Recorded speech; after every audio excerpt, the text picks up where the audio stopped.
Oke, kita lanjut lagi setelah yang tadi ya.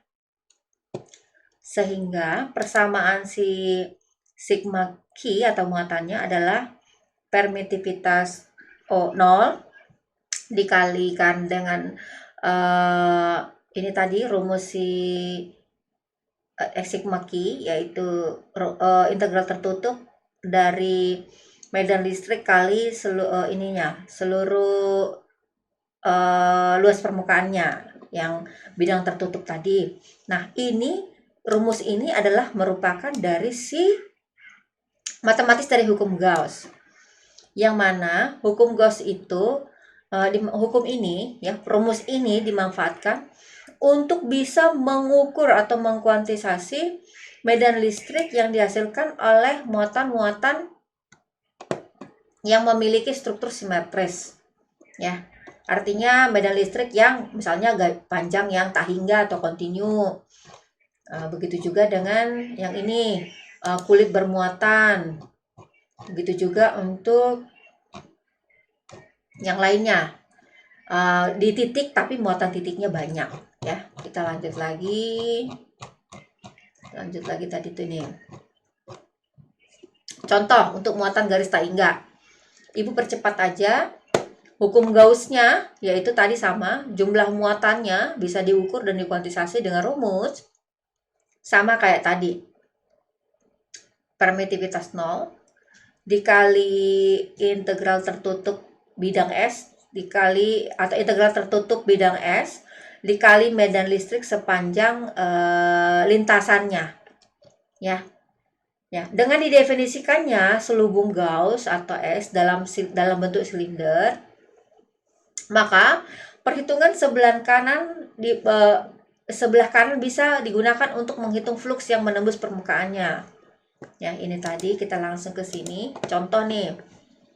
Integrasi selubung atau terhadap seluruh permukaan silinder dipisah menjadi 3 bagian. Yang bagian yang menembus lantai dibikin bagian 1, yang menembus atap bagian 2, yang menembus selubungnya dibagi 3. Jadi totalnya tinggal rumus kayak gini tadi ya.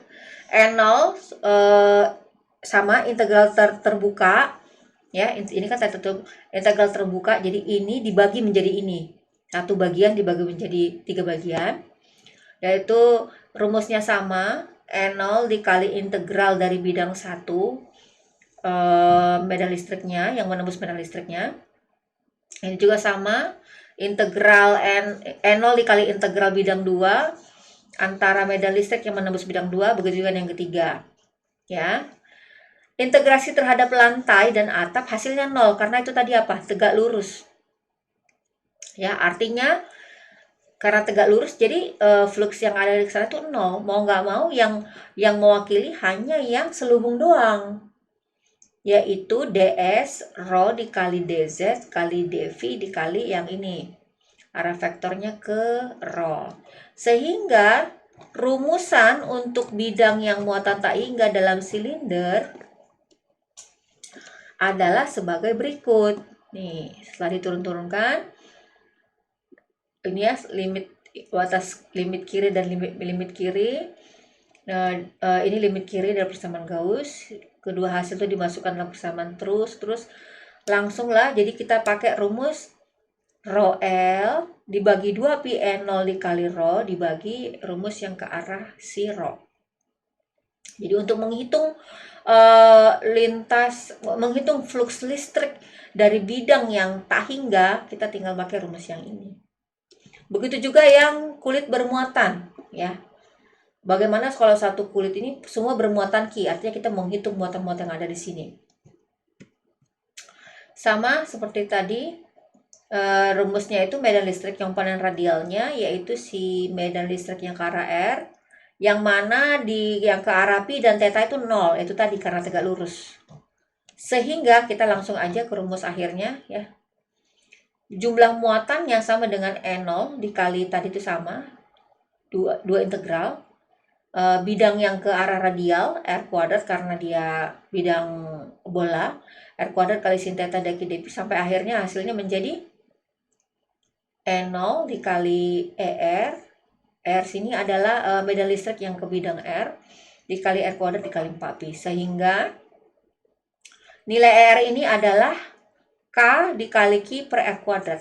Untuk kasus R ini lebih besar dari R besar.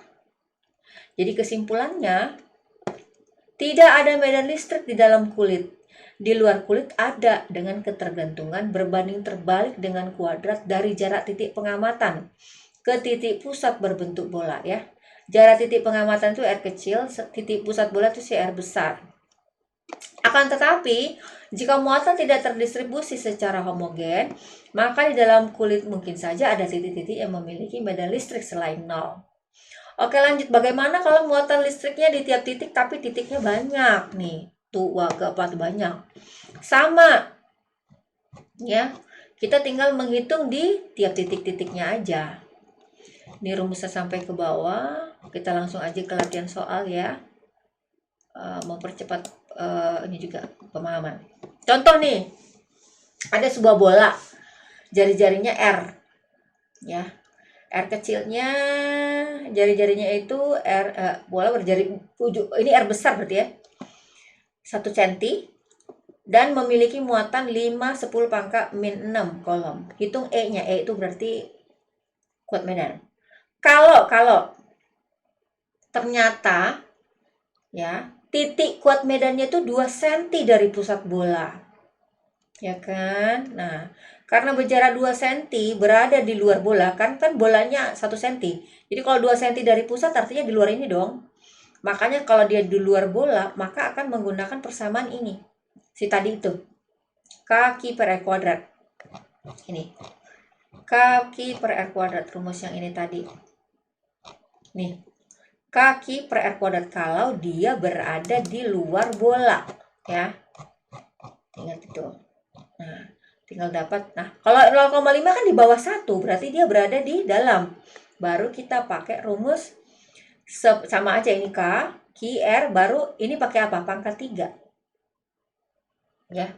Sama dia K, Q, R kuadrat. Kalau ini K, Q, R pangkat 3. Ya, terus sini ada. Kurang lebih sama lah ya. Lanjut lagi soalnya yang kedua.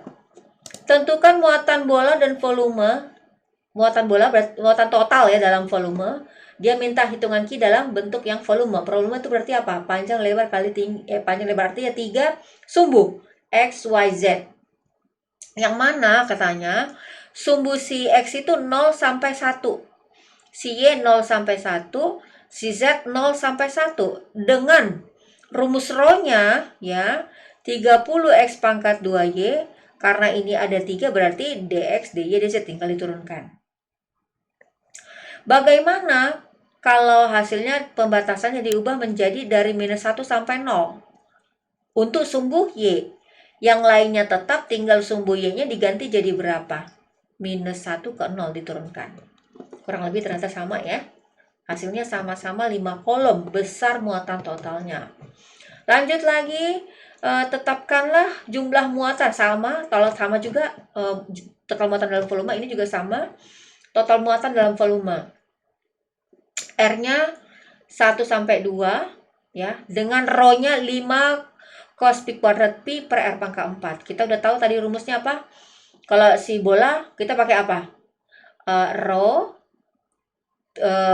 theta sama pi. Si ini si rho-nya, si R-nya ini, si R ya.